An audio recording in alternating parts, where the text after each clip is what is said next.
A Olá! paz do Senhor, Bem-vindos ao canal. segundo a Bíblia. Queridos, hoje nós estaremos analisando o livro de Gênesis. O livro de Gênesis ele é o primeiro livro da Bíblia, que foi escrito por Moisés. Alguns devem se perguntar, como assim por Moisés? Essa foi uma revelação de Deus para Moisés, para que Moisés viesse a relatar a todos como foi a criação do mundo. Então, nesse livro aqui, nós não temos tudo detalhadamente. O que Adão fez, o que Eva fez, o que Abraão fez em detalhes. Não, é só um resumo de toda a história para que o povo venha entender o que se passou e como foi. É bem verdade que a Bíblia inteira ela é assim. Ela não é uma história completa. Ela é só um resumo de história de certas pessoas que vivenciaram o esplendor de Deus, que vivenciaram a forma de Deus agir no ser humano. E este resumo, ele vem para a gente dessa forma bíblica hoje, para nós estar tomando de exemplo para as nossas vidas e seguindo com Cristo. O livro de Gênesis, no seu capítulo 1, ele vai começar falando sobre a criação. Aqui no versículo 1 vai dizer assim: no princípio criou Deus os céus e a terra. Primeiro Deus cria os céus. Esses céus aqui no versículo 1 de Gênesis não é o céu que nós vemos acima das nossas cabeças. Esse céu é o céu de Deus, onde está o trono do Senhor, os seus anjos, os anciões e todos que habitam naquele céu. A terra aqui citada realmente é a terra onde nós pisamos os nossos pés e moramos. Porém, aqui está de forma resumida. Aqui diz que Deus só criou a terra, mas nessa terra havia também um grande mar. Pois, quando nós analisamos o versículo 2, vai dizer assim: e a terra era sem forma e vazia, e havia trevas na face do abismo. E o Espírito de Deus se movia sobre a face das águas. Face das águas. Então havia água.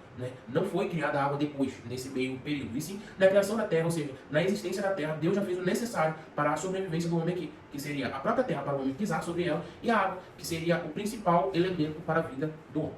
Dando continuidade, no seu versículo 3, Deus vai dizer: haja luz.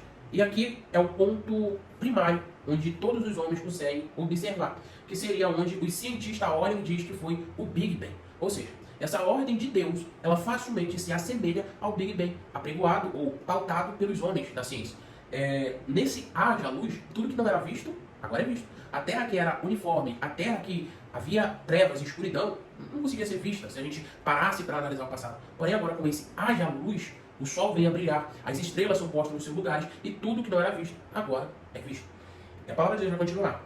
E Deus chamou a luz de dia e as trevas de noite. Ou seja, Deus fez uma separação e colocou respeito entre o dia e a noite. De forma que o dia, ele tem o sol para iluminar e a noite, ele tem o seu astro para iluminá-lo também, que seria a lua.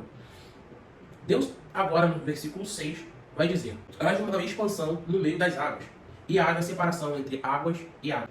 E fez Deus a expansão, e fez uma separação entre águas que estavam debaixo da expansão e as águas que estavam sobre a expansão. E assim foi. E chamou Deus a expansão dos céus, e foi a tarde e a manhã do segundo dia. Aqui Deus cria o céu que nós vemos. Deus ele pega essas mesmas águas que estavam lá no início, e agora ele vai fazer uma separação entre essas águas. Ele vai colocar uma água na parte superior da terra, e uma parte ficará no solo. E então o Senhor assim fez o céu que nós vemos e o mar, os rios que nós vemos, fazendo essa separação entre as águas. Aí agora Deus vai dar uma ordem para as águas, dizendo: ajuntem-se as águas debaixo do céu num só lugar, e apareça a porção seca. E assim foi.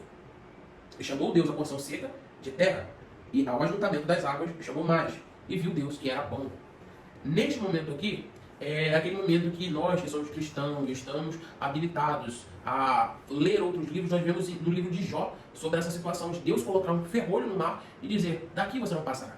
É exatamente este momento aqui que Deus coloca esse ferrolho no mar. Ou seja, ele faz uma separação, onde a terra é chamada terra e onde a água é chamada de mar. Ele coloca essa separação. E disse Deus: produza a terra erva verde, erva que dê semente, árvore frutífera que dê fruto segundo a sua espécie, cuja semente esteja nela sobre a terra. E assim foi. Aqui Deus, ele não vai ao mundo e coloca as mãos sobre a terra e desenha como seriam as ervas e as frutas e as árvores frutíferas. Não. Deus simplesmente dá uma ordem para a terra, e a própria terra ela vai obedecer à ordem de Deus e vai começar a produzir as suas plantas.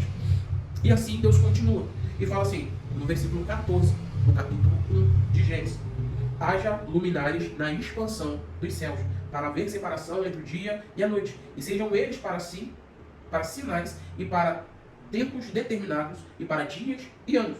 Aqui nós vemos Deus colocando nos céus os chamados luminares. E esses luminares, eles estão na expansão dos céus. Tudo isso que nós vemos, a ciência avançando, como a NASA e essas grandes empresas, isso daí que eles chamam de planetas, isso que eles chamam de grandes estrelas, meteoritos, dentre outros, tudo isso para Deus foi posto ali para cumprir um certo propósito. Para nós, isso daí pode ser para alguns até algo que assusta, essa evolução humana em descobrir essas coisas, mas se vocês repararem bem nas palavras deste povo, vocês verão que são meio que especulações, porque segundo a NASA demoraria 1000 anos na velocidade da luz, sendo que o ser humano ele não consegue sobreviver 1000 anos, por exemplo. Então são somente especulações. Então assim, tudo isso que foi criado aqui no início, hoje o homem renomeia e coloca o nome de planetas, estrelas, só que a grande possibilidade disso não haver vida nenhuma, pois há uma grande dúvida, uma grande interrogação no homem sobre a vida fora da Terra. Mas como nós vemos da criação de Deus, aqui está relatado que isso só serve para manter a Terra em seu bom funcionamento e para nós vermos a passagem dos dias, as passagens dos anos. Por exemplo, a Lua, ela governa as marés, por exemplo. Então Deus ele colocou essas estruturas no céu exatamente para nós termos essa sobrevivência ideal aqui na Terra. Até mesmo nessa chamada galáxia que eles falam, possivelmente, futuramente, eles acabarão descobrindo que uma outra galáxia ela influencia na vida da própria Terra. Mas, para não nos alongarmos nesse assunto, vamos dar continuidade. Mas põe em si isso que os homens observam e diz: planetas, estrelas, tal, buracos negros, todas essas coisas já foi dita por Deus aqui em Gênesis, que são luminares do céu. Astros, estrelas, essas coisas, luminares da expansão dos céus. Vamos dar continuidade. Agora Deus vai dar uma ordem para as águas, no versículo 20 do capítulo 1 de Gênesis. E ele vai dizer: produzam as águas abundantemente, répteis de alma vivente, e voem as aves sobre a face da expansão dos céus. Ou seja, as aves elas não voam no céu em si, elas voam na face da expansão do céu. Ou seja, Deus aqui está mostrando que realmente há uma distância considerável entre a terra e o céu, onde é feita essa expansão que a gente acabou de ler, de forma que as aves consigam voar nesse céu. E Deus, aqui vai dizer assim: e Deus criou as grandes baleias e todos os répteis de almas viventes. Por que aqui está dizendo e Deus criou, sendo que não foi ele em específico que criou?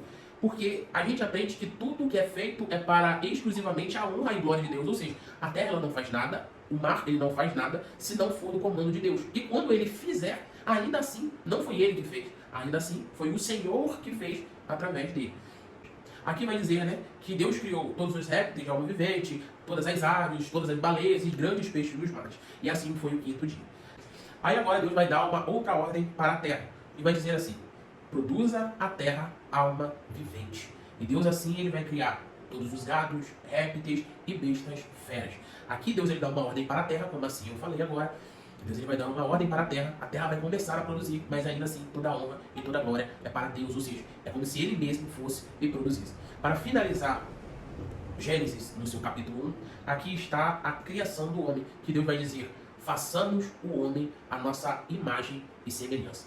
Deus, ele desce na terra, onde ele criara, e agora ele vai começar a produzir o homem. Ele vai começar a formar o homem. E aqui nós passamos para o próximo capítulo de Gênesis. No seu capítulo 2, você vai ver sobre a criação do homem em detalhes e você vai estar vendo também sobre como o homem foi crescendo aqui neste lindo lugar o qual Deus criara. Assim eu agradeço por você ter assistido até aqui. Não se esqueça de se inscrever no nosso canal, não se esqueça de ativar também o sininho de notificações, siga-nos nas redes sociais que está aqui embaixo na descrição e acompanhe o próximo vídeo, que é o capítulo 2 de Gênesis. Tchau.